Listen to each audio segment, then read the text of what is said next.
Terus gimana kisah selamat di akhirat gara-gara ilmu itu? Kisah Qarun. Ini kisah Qarun. Qarun itu, para bapak, para ibu semuanya, dikatakan bahwa orang yang kekayaannya sangat-sangat banyak. Bahkan Qarun ini, dia, nggak pantas disebut beliau, dia, Qarun ini, itu punya gudang atau perbendaharaan hartanya yang sangat banyak, sampai kuncinya saja ketika dikumpulkan begitu, itu nggak kuat dipikul oleh orang-orang yang berotot kuat. Bisa dibayangkan tidak? Kayak apa itu hartanya Qarun itu? Mengerikannya hartanya Qarun itu, banyaknya begitu. Itu bukan crazy lagi, itu udah super crazy itu Qarun itu. Kalau kita kan punya harta, dipikul oleh kita saja masih kepikul, kan begitu. Kalau kita punya harta, dipikul kita sendiri masih kepikul. Atau kalau seandainya kita punya uang begitu, orang paling kaya deh di Indonesia berapa sih? Segudang juga nggak bakal penuh itu. Ini bayangkan, harta-hartanya itu disimpan di gudang-gudang perempuan-perempuan. Gemboknya saja, kuncinya itu dikumpulkan nggak sanggup dibawa oleh orang-orang yang kuat, yang berotot.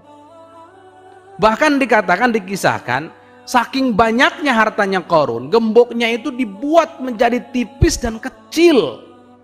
Tapi itu pun setelah dikumpulkan masih nggak bisa dipikul oleh orang-orang yang kuat. Sekelompok orang yang kuat nggak kuat mikul. Ini kayak gimana itu, bayangkan.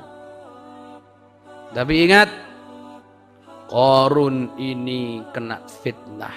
Dia mengatakan, innama utituhu ala ilmin indi. Sesungguhnya, bahasa kitanya, yang aku dapat ini itu atas dasar atau karena atau sebab ilmuku, kerja kerasku, upayaku.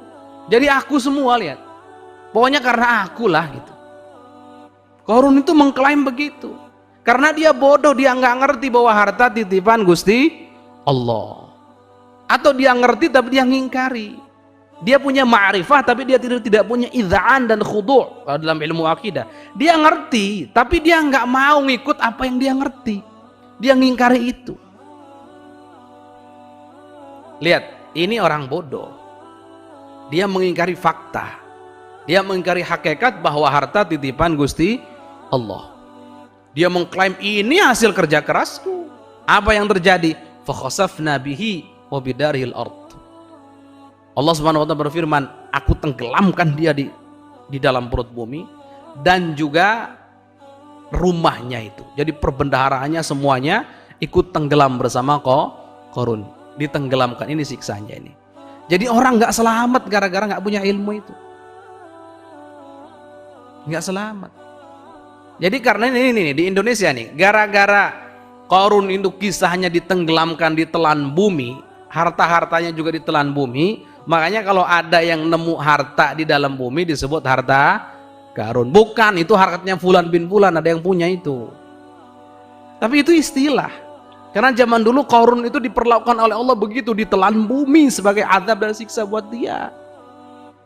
Karena kebodohan dia. Sampai waktu itu umat manusia terbelah menjadi dua. Allah. Ada satu kelompok yang pro dengan Qarun.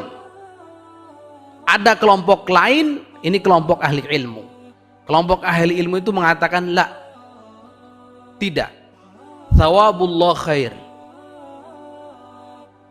liman amana wa amila salihan, dalam Al-Quran. Pahala Allah itu lebih utama, lebih mulia daripada apa yang dimiliki oleh Qarun. Itu bagi orang yang beriman dan beramal soleh. Jadi dua kelompok, lihat, satu kelompok kena fitnah, satu kelompok ahli ilmu selamat. Ini sudah, dia selamat ini. Karena dari awal dia tahu, oh, harta titipan Gusti Allah, harusnya kita mengejar pahala, kita itu menghindari dosa, bukan seperti yang dilakukan Qarun.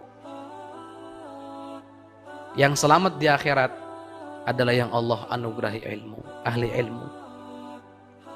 ahli ilmu yang berkata wailaka thawabullahi khair, pahala Allah itu lebih baik, lebih utama daripada harta itu semuanya. Ini orang-orang sadar. Ini ahli ilmu, dalam Al-Quran disebut ahli ilmu yang begini nih.